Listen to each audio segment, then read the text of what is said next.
Hello, welcome to VNews Broadcast Daily and following today's headlines. Prime Minister Nguyễn Tấn Dũng on Monday the 16th met with voters in the northern port city of Hải Phòng. Vietnam's second satellite, the Vinasat-2, was successfully sent onto orbit at 5:13 a.m. on May 16th. The United Nations Development Programme released the Asia-Pacific Human Development Report 2012 in Hanoi on May 15.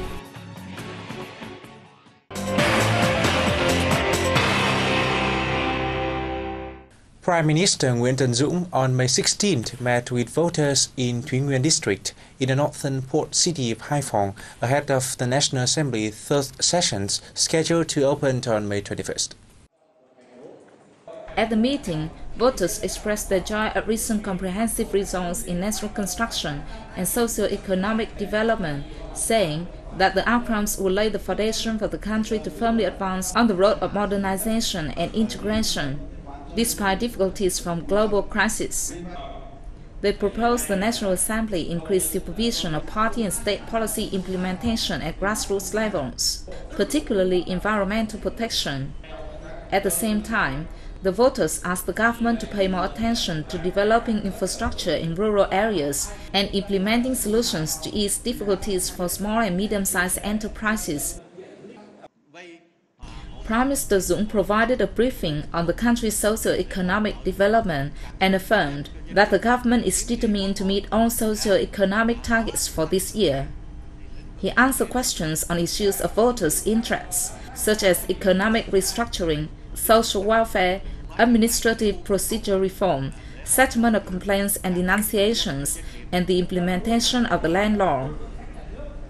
The Prime Minister promised he would do his utmost to fulfill the mission assigned by the party, state and voters. The Secretariat of the Party Central Committee organized a national conference in Hanoi on May 16 to review the implementation of the Politburo's Directive No. 3.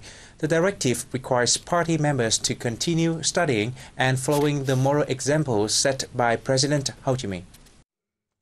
Party General Secretary Nguyễn Phú Trọng, Politburo member and permanent member of the Secretariat Lê Hồng Anh, and Politburo member and member of the Secretariat Đinh Thế Huynh co-chaired the conference. Speaking at the event, Lê Hồng Anh highlighted the significance of the directive in the context of the drive to strengthen the party.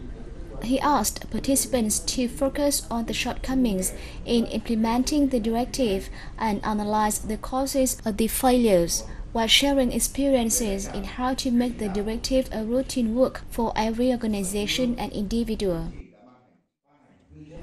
Politburo member Huynh presented a report hailing many localities, branches and units for their creativity in implementing the directive. A number of results have been recorded in practicing thrift, preventing roughness and fighting bureaucracy, he said.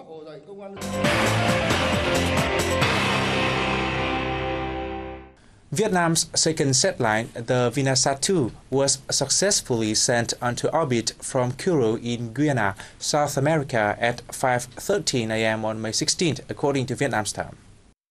Prime Minister Nguyễn Tấn Dũng and Minister of Information and Communication Nguyễn Bắc Son watched a live broadcast of the launching at the headquarters of the Vietnam Post and Telecommunications Group. The Vinasat-2 will focus on Q-band transporters and is capable of covering Southeast Asia. Its transmission capacity is equivalent to 13,000 internet data channels, or around 150 TV channels. Speaking after the launch, Prime Minister Nguyễn Tấn Dũng praised the success of the information and communication sector as well as of Vietnam Post and Telecommunications Group. He said that the launch of Vinasat-2 will upgrade the country's infrastructure capabilities and ensure the stable provision of telecom services as well as promote the country's socio-economic development and defense. Vietnam has awarded the Friendship Order to the former Chief Judge of the Laos Supreme People's Court, Khami Senyavong, in recognition of his significant contributions to the special relationship between the two countries. Speaking at the presentation ceremony on May 15th in Vientiane, Khamin Senyavum said he was delighted to help with modernizing Laos' judicial sector and strengthening cooperation with Vietnam's judicial sector. He thanked Vietnam for the award, saying it is a great honor for him and the judicial sector of Laos in general. He added that, although being retired, he will try his best to continue to contribute to the deep relationship between Vietnam and Laos.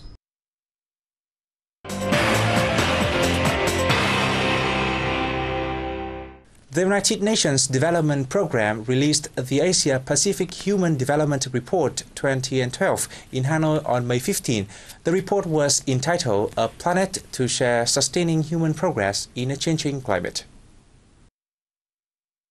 The report analyzed the impacts of climate change from the perspective of human development. It said people in the Asia-Pacific, especially the poor, face a number of complex impacts from climate change, such as changing rainfall patterns, drought, flood, and rising sea levels.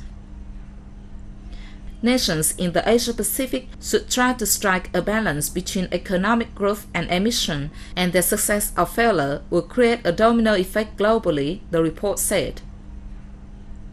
The UNDP called on Asia-Pacific countries to change their methods of production, especially seeking better ways to create and use energy in a more effective and greener manner for production, such as using more renewable energy, lower carbon technology, and less fossil fuel. Regional countries are also asked to develop greener agriculture, including improving rice production through using water more effectively and boosting the development and usage of renewable energy. Vietnamese rice exports are likely to reach 7.2 million tons in 2012, 100,000 tons more than last year's figure, said the United Nations Food and Agricultural Organizations, FAO. However, Thailand remains Asia's leading exporter of rice, with 7.5 million tons projected for this year. This is 3.1 million tons less than 2011, says the FAO. According to FAO's latest report, global rice trade went from by 2.6% this year, or 900,000 tons, to 34.3 million tons. This is due to dropping demands by several major importers in Asia, thanks to increase in domestic rice output. The FAO forecasts that Asia will export 27.2 million tons of rice this year, down 300,000 tons from last year's figure.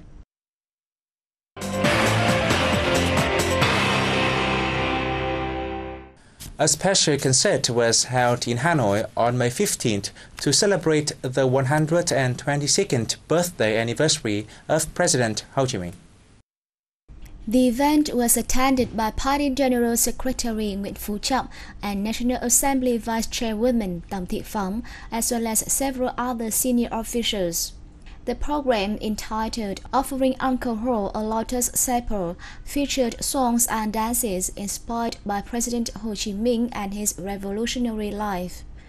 The artists also sang about the Vietnamese people's love for their beloved Uncle Ho. At the concert, Nguyễn Thế Kỳ, deputy head of the Party Central Committee's Commission for Popularization and Education, launched a contest to compile literary, artistic, and press works with the theme Studying and Following the Moral Example of President Ho Chi Minh. The Ministry of Culture, Sports and Tourism and the Tiên Phong newspaper have announced that the final round of the 2012 Miss Vietnam Beauty Contest will take place in Da Nang from August 12 to 25. At a press conference in Hanoi on May 16th, the organizing board said the pageant's qualifying rounds will take place in early August in Hanoi and Ho Chi Minh City to select the best candidates for the final. Contestants must be unmarried Vietnamese girls between 18 and 27 years of age and above 1.62 meters tall, with applications open until July 15th. The contest aims to highlight the beauty of Vietnamese women in the current context of international integration. And we come to the end of V News today. Thanks for watching and see you next time.